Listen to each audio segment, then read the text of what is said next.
আসসালামু আলাইকুম। আমি সহকারী শিক্ষক জাহিদ হাসান, সরকারি প্রাথমিক বিদ্যালয়। আজকে আপনাদের সামনে একটা ভিডিও নিয়ে হাজির হয়েছি, যেটা শিক্ষণীয় ভিডিও।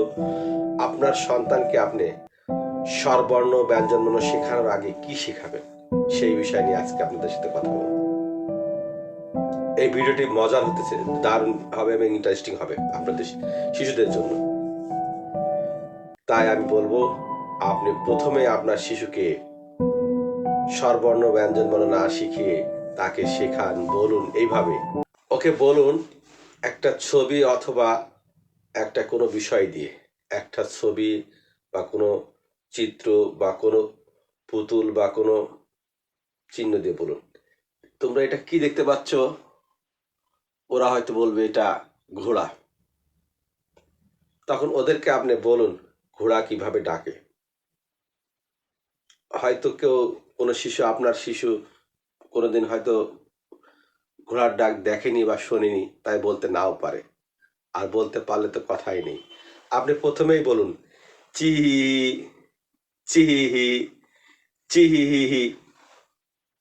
আপনার শিশুকে সে শুধু টেবিলে বসিয়ে নয়, হাঁটতে চলতে ফিরতে আপনি এভাবে ডাক শেখান।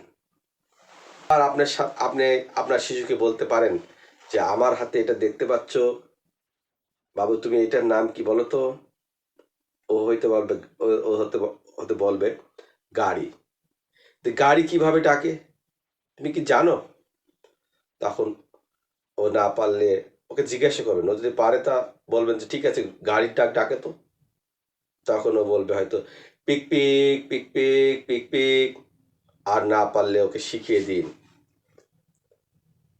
পিক পিক পিক পিক পিক পিক। এইভাবে ডাক শেখান। যেমন আমার হাতে দেখতেছেন একটা পাখি। আপনার শিশুকে জিজ্ঞাসা করুন এটা কি? ও হয়তো বলবে এটা পাখি। কি পাখি তো? তখন বলতে না পারলে বলবেন এটা তোতা পাখি বা টিয়া পাখি। টিয়া পাখি কিভাবে ডাকে? তখন আপনি ওকে শিখিয়ে দিন তি তি তি তি তি তি তি। ওকে বারবার জিজ্ঞাসা করবেন বাবা বলো তো টিয়া পাখির ডাক কেমন, গাড়ির ডাক কেমন। হাঁটতে চলতে ফিরতে যখন খেলার ছলে ওকে জিজ্ঞাসা করবেন, ও শিখতে মজা পাবে। আবার একটা কোনো জিনিস নিয়ে আপনার সামনে হাজির হন, ওকে বলুন যে বাবা এটা কি বলে বলো তো। তখন এটা বলবে হাঁস। তা হাঁস কিভাবে ডাকে একটু বলো তো। তখন ও সঠিক উচ্চারণে বলতে পারলে তো কথাই নেই। না হলে আপনি শিখিয়ে দিন pack pack pack pack pack pack pack pack. এই ডাকগুলোর কিন্তু শুধুমাত্র একভাবে ডাকলে হবে না। একবার শেখাবেন একদম আস্তে বলো তো pack pack pack pack pack pack. আবার একটু বলবেন একটু মিডিয়াম জোরে বলো তো, মধ্যম জোরে। তখন বলবে pack pack pack pack pack pack. একটু উচ্চ স্বরে বলো তো। তখন হয়তো সে বলবে pack pack pack pack pack pack. এইভাবে শেখান আপনার শিশুকে এই পশু পাখির ডাকগুলা। সে গরু হতে পারে, ছাগল হতে পারে, ভেড়া হতে পারে, টিয়া পাখি হতে পারে, কোনো ঘন্টা হতে পারে। যে কোনো কিছু শব্দ শুনলে ওকে জিজ্ঞাসা করুন যেটা কিসের ডাক, তুমি ডাকো তো এভাবে। আর এই কাজগুলা করবেন সবসময় স্বরবর্ণ ব্যঞ্জনবর্ণ শেখানোর পূর্বে। আবার ওকে একটা দেখিয়ে বললেন এটা কি বলতো। ও হয়তো বললো এটা পেলেন। প্লেনটা কিভাবে যায়? ভু ভু ভু। বললো একটু জোরে বলো তো ভু।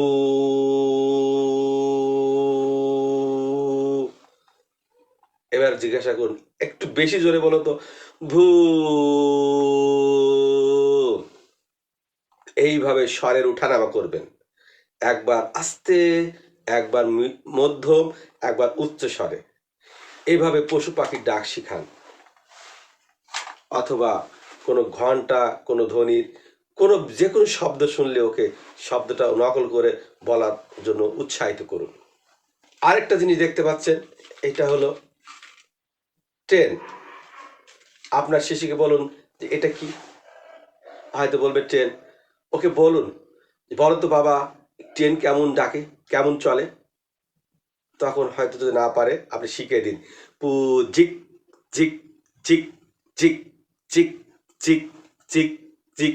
এবার বলুন একদম আস্তে বলতে, তারপর পু চিক চিক চিক চিক চিক চিক চিক। আবার বলুন এবার উচ্চ স্বরে বলতে, পু ঝিক চিক ঝিক চিক চিক চিক চিক। এইভাবে শিখান। এবার বলুন তো ট্রেন কেমন ভাবে হর্ন দেয় বা ডাকে, পং। এবার বলুন একটু জোরে বলতে, পং।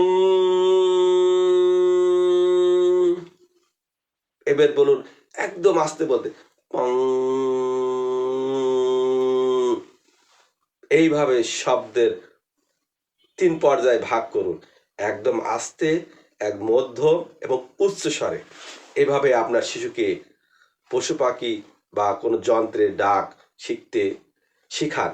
স্বরবর্ণ ও ব্যঞ্জনবর্ণ শিখানোর আগেই এই কাজটি করবেন। তাহলে কি হবে, আপনার শিশু দ্রুত স্বরবর্ণ ব্যঞ্জনবর্ণ চিনবে।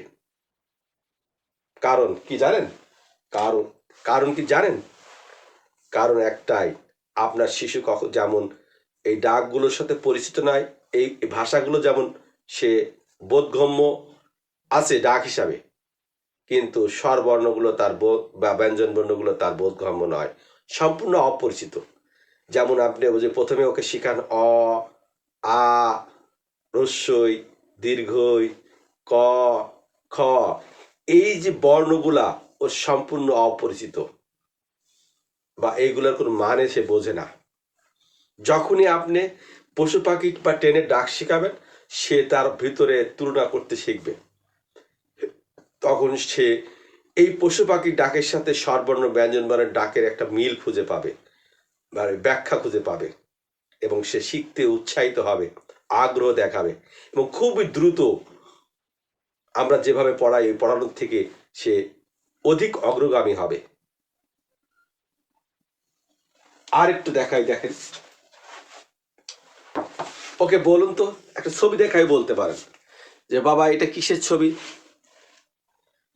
হয়তো ওকে বলল যে এটা একটা শিয়ালের ছবি। তো শিয়াল কখন ডাকে? রাতে ডাকে।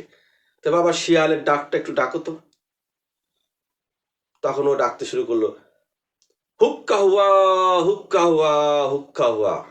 প্রথমে শিখাবেন, একটু আস্তে শিখালেন, হুক্কা হুয়া হুক্কা হুয়া হুক্কা হুয়া। একটু মধ্যম জোরে বলবেন, হুক্কা হুয়া হুক্কা হুয়া। এবার খুব জোরে বলতে বলেন, হুক্কা হুয়া হুক্কা হুয়া। সে অনেক মজা পাবে। তাই আগে ব্যঞ্জন বর্ণ স্বরবর্ণ শিখানোর আগে আপনি ওকে শিখান পশু পাখির ডাক, অথবা কোনো ঘন্টার ধ্বনি, অথবা কোনো যে কোনো শব্দ সম্বন্ধে ওকে আগে অনুকরণ করান। তাহলে পড়াটাকে সে মজা পাবে, আনন্দ পাবে এবং দ্রুত শিখবে। আর একটা ছবি দেখতে পাচ্ছেন, এটা হলো ব্যাঙের ছবি। আপনার সন্তানকে বলুন তো এটা কি, তখন ও বলবে ব্যাঙ। তো ব্যাঙ কিভাবে ডাকে বা কখন ডাকে? ও না পারলে ওকে বলেন যে এটা বর্ষাকালে বেশি ডাকে। আর কিভাবে ডাকে না পারলে ওকে শিখে দিন, ঘ্যাঙর ঘ্যাং ঘ্যাঙর ঘ্যাং ঘ্যাঙর ঘ্যাং। প্রথমে বলুন আস্তে বলতে, ঘ্যাঙর ঘ্যাং ঘ্যাঙর ঘ্যাং ঘ্যাঙর ঘ্যাং। বলুন একটু মধ্যম জোরে, ঘ্যাঙর ঘ্যাং ঘ্যাঙর ঘ্যাং। এবার উচ্চস্বরে ডাকতে বলুন, ঘ্যাঙর ঘ্যাং ঘ্যাঙর ঘ্যাং। এভাবে শিখিয়ে চলুন আপনার সন্তানকে। তাই আমি আপনাকে বলবো, কখনো আগে স্বরবর্ণ ব্যঞ্জন বর্ণ নয়, আগে শিখান পশু পাখি কোনো যে শব্দ, কোনো কিছু শব্দের ডাক ওকে বুঝতে দিন যে এইটার সাথে তুলনা, স্বরবর্ণ ব্যঞ্জন মানে সে তুলনা করতে শিখবে, তার মজা লাগবে পড়াটা, দেখবেন। আর এটা কখনো ম্যানুয়ালি টেবিলে বসে করবেন না, টেবিলে বসে জোর করে আস্তে বৃষ্টি বেঁধে করবেন না। হাঁটতে চলতে ফিরতে, আপনার যখন খেলার ছলের সাথে খেলা করতে মন চায় তখনই আপনি ওকে ধরুন, ওর কাছে জানতে চান। আর একটা দেখেন, আপনার শিশুকে সেটা বাস্তব উপকরণ দিয়ে হতে পারে, বাস্তব মুরগি দিয়ে হতে পারে, আপনার অরিজিনাল মুরগি দিয়ে হতে পারে, গরু দিয়ে হতে পারে, পাখি দিয়ে হতে পারে, যে কোনো বিষয় বাস্তবে হতে পারে, ছবি দিয়ে হতে পারে, অথবা রেপ্লিকা পুতুল জাতীয় জাতীয় জিনিস দিয়ে করতে পারেন। ওকে আবার বলুন যে বাবা এটা কি, ও হয়তো তখন বলবে এটা একটা মোটর সাইকেল। তো মোটর সাইকেল কিভাবে ডাকে?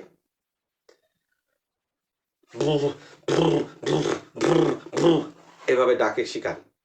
বলবো একটু আস্তে বলো তো বাবা, বল পিপ পিপ পিপ পিপ। একে ওকে বলুন একটু মধ্যম জোরে বলতে, তারপর বলবে পিক পিক পিক পিক পিক পিক। এবার উচ্চ স্বরে বলতে বলুন পিক পিক পিক পিক পিক পিক। এই যে শব্দের উঠানামাটা কেন শেখাবেন জানেন? আপনার শিশু বুঝতে পারবে যে কোনটা আস্তে, কোনটা মধ্যম, আর কোনটা উচ্চ স্বরে। এই খেলার ভিতরে খেলার ছলে সে ধারণা লাভ করবে। এবং আপনি যে কমান্ড করবেন, ওকে যদি বলেন তুমি একটু আস্তে কথা বলো, তখন সে আস্তে কথা বলবে। ওকে যদি বলেন একটু মধ্যম জোরে কথা বলো, মধ্যম জোরে কথা বলা শিখবে। ওকে যদি বলেন একটু উচ্চ স্বরে কথা বলো, তখন উচ্চ স্বরে কথা বলা শিখবে। তাই আমি বলবো আপনার শিশুকে স্বরবর্ণ ব্যঞ্জনবর্ণ শেখানোর আগেই শিখান পশু পাখির ডাক, কোনো শব্দের ডাক, এবং সেটা ছবি দেখে হোক, বাস্তবে হোক। আজকে আমার এই ভিডিওটি প্রথম ভিডিও পড়াশোনার ব্যাপারে দিয়েছি। আমার এই ভিডিওটি ভালো লাগলে লাইক ও সাবস্ক্রাইব দেবেন। এরকম সুন্দর সুন্দর ভিডিও আপনার শেখানোর জন্য, আপনার সন্তানকে শেখানোর জন্য আমি দেব। সেখান থেকে আপনারা আপনার সন্তানকে ছোটবেলার থেকে মানুষের মতো মানুষ হিসাবে গড়ে উচ্চ পর্যায়ে নিতে পারবেন, এবং ডাক্তার ইঞ্জিনিয়ার বানাতে পারবেন, বা ডাক্তার ইঞ্জিনিয়ার অফিসার একটা ভালো মানুষ হিসাবে গড়তে পারবেন, যা আপনি অন্য কোনোভাবে তৈরি করতে গেলে এতটা হবে না। কারণ এই পদ্ধতিগুলো প্রয়োগ করলে সে মাটির সাথ থেকে শিখবে, সে তৃণমূল থেকে শিখতে শিখতে বড় হবে। যাক, আজকে আর আমার ভিডিওটি বাড়ালাম না, এখানেই শেষ করলাম। আল্লাহ হাফিজ।